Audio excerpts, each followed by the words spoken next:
তুমি দাদাকে আর একটাও আজে বাজে কথা বলবে না। তুমি না মা, তোমার এই কথাগুলো বলতে একটুও খারাপ লাগছে না? আমি কেন ওর মা হতে যাবো রে? ও তো মা আছে, জল জ্যান্ত মা রয়েছে। কোন দুঃখে আমি ওর মা হতে যাবো? আমি ওর মাটা হতে পারবো না। যাক না, নিজের মার কাছে যা না, গিয়ে বড়লোক মা একটু হাত পেতে ভিক্ষেও তো চাইতে পারিস। আর সেও তো গায়ে কলঙ্ক লাগার ভয় 2-4 পয়সা তোর হাতে দিয়েও দিতে পারে। জানা, সেখানে জানা। আমার ঘাড়ে পড়ে রয়েছিস কেন? আমার মেয়ের একটা ভবিষ্যৎ রয়েছে, তার লেখাপড়া রয়েছে, তাকে বিয়ে দিতে হবে। ওকে রেখে আমার কি লাভ? হ্যাঁ, ওকে পুষে আমার কি লাভ? কোনো কাজে এসেছে কোনোদিন আমার?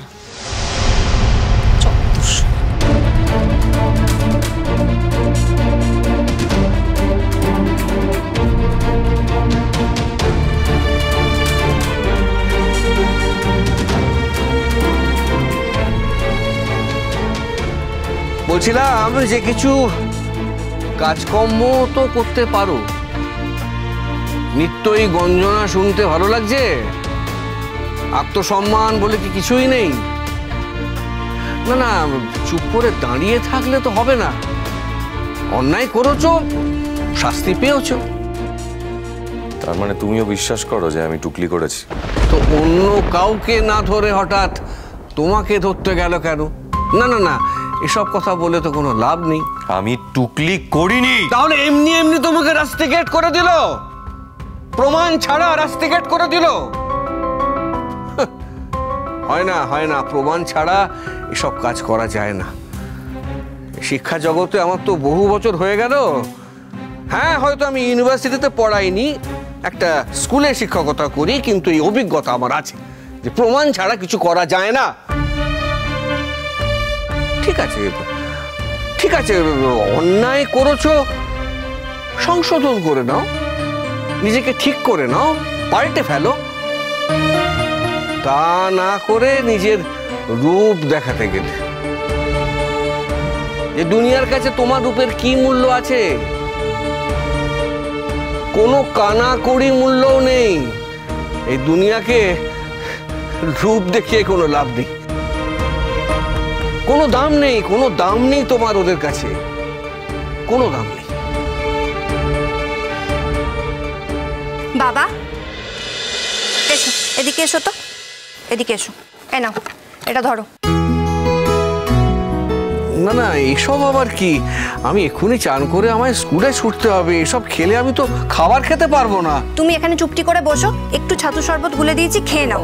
সেই সকাল থেকে বাজার দোকান করছো, টিউশন করছো, হেঁটে গেছো, হেঁটে এসছো, এইটুকু না খেলে এনার্জি পাবে বলো তো? খেয়ে নাও।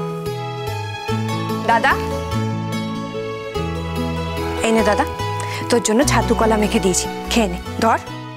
আমি খাবো না। খাবি না? তা কেন খাবি না শুনি? আচ্ছা দাদা, মা কি রোজগার করে বলতো যে মা খাবার খোটা দিয়েছে বলে তুই খাবি না? তুই তো বাবার পয়সাই খাস। আর একটা কথা ভালো করে মনে রাখিস, বাবা তোকে মুখে যাই বলুক না কেন, তুই যদি খাবারটা না খেয়ে থাকিস তাহলে যে বাবা সব থেকে বেশি কষ্ট পাবে সেটা কিন্তু তুই খুব ভালো করে জানিস। কেউ আমার জন্য কষ্ট পায় না রে, কেউ পায় না। আমি একটা বাড়তি এই বাড়িতে এক্সট্রা একজন। কেন বাঁচিয়ে রেখেছিল আমাকে? দাদা চুপ কর, শান্ত হ। দেখ, এরকম করিস না, আমি বলছি। খেয়ে নে লক্ষ্মীটি, খেয়ে নে না দাদা।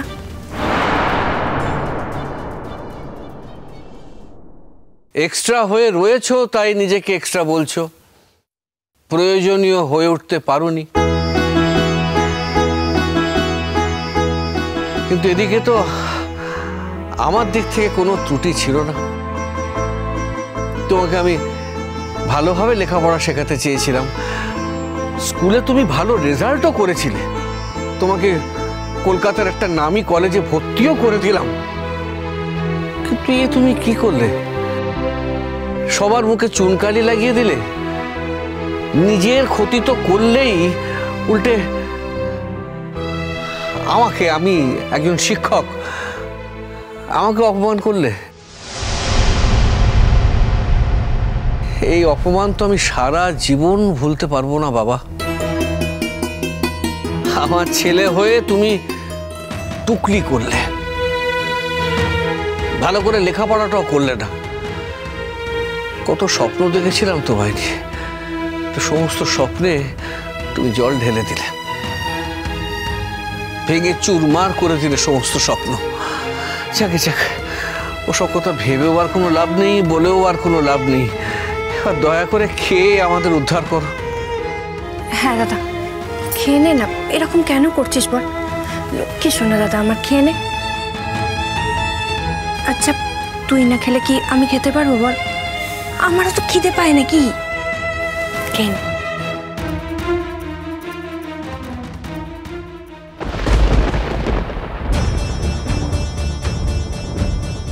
খাবারটাও খাবে না। এই খাবারটা খাবার আগে তোমার একবারও মনে হলো না যে এই খাবারে তোমার কোনো ভূমিকাই নেই? কি মনে হলো না?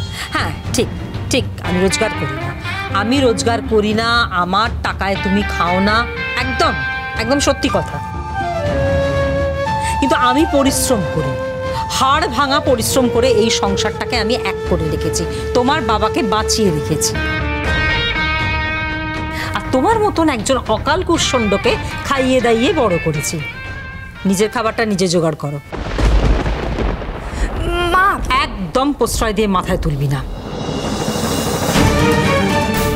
3 দিন খেতে না দেব, 4 দিনের দিন রোজগারের জন্য ঠিক রাস্তায় বেরোবে। যাদের এমনি হয় না না, তাদের পেটে মারতে হয়। খাবার ও খাবে না। মা তুমি দাদার মুখের খাবারটা কেড়ে নিলে। তোকে বলেছিলাম আমি খাবো না, আমার কথাটা শুনলি না তুই?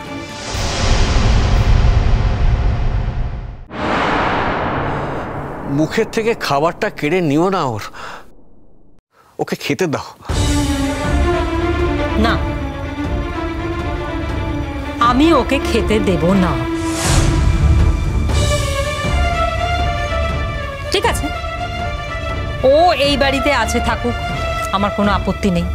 ঘুমোচ্ছে, থাকছে, শুচ্ছে, আমার তাতেও কোনো আপত্তি নেই। সারাদিন টই টই করে ঘুরে বেড়াচ্ছে, বেড়াক, আমার কোনো আপত্তি নেই। কিন্তু খাবারটা ও পাবে না। যেদিন ও নিজে রোজগার করে এই বাড়িতে টাকা আনবে, সেই দিন আমি ওর জন্য রান্না করব। তার আগে খাবার অধিকার ওর নেই।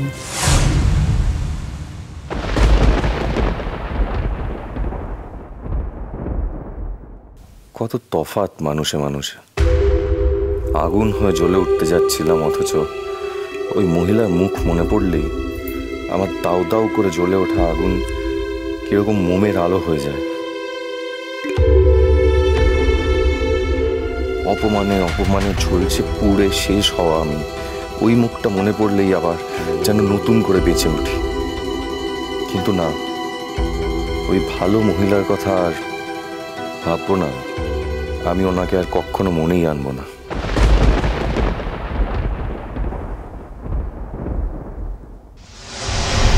দাদা, দাদা শোন, দাদা, দাদা।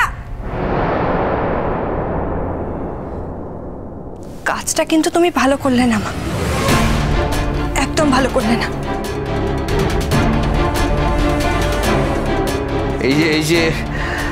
এই যে ছেলেটা না খেয়ে বেরিয়ে গেল, তোমার মুখে অন্ন উঠবে?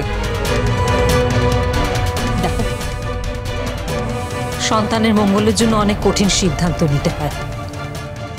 তুমি কোনোদিন নিজে পারোনি, হ্যাঁ, আমাকেও নিতে দাওনি। আচ্ছা তুমি আমাকে একটা কথা ঠিক করে বলো তো, যে ওই ছেলেটাকে কোনোদিনও কি ভালোবেসে কাছে টেনে নিয়েছিলে? তুমি যখন ওর জীবনে এলে তখন ওর মাত্র 2 বছর বয়স। তখন তো খারাপ ছিল না, ভালো মন্দর বুদ্ধি হয়নি। সে তখন থেকে তুমি ওকে হতচ্ছেদা করে দূরে সরিয়ে রাখোনি? বলো, হ্যাঁ?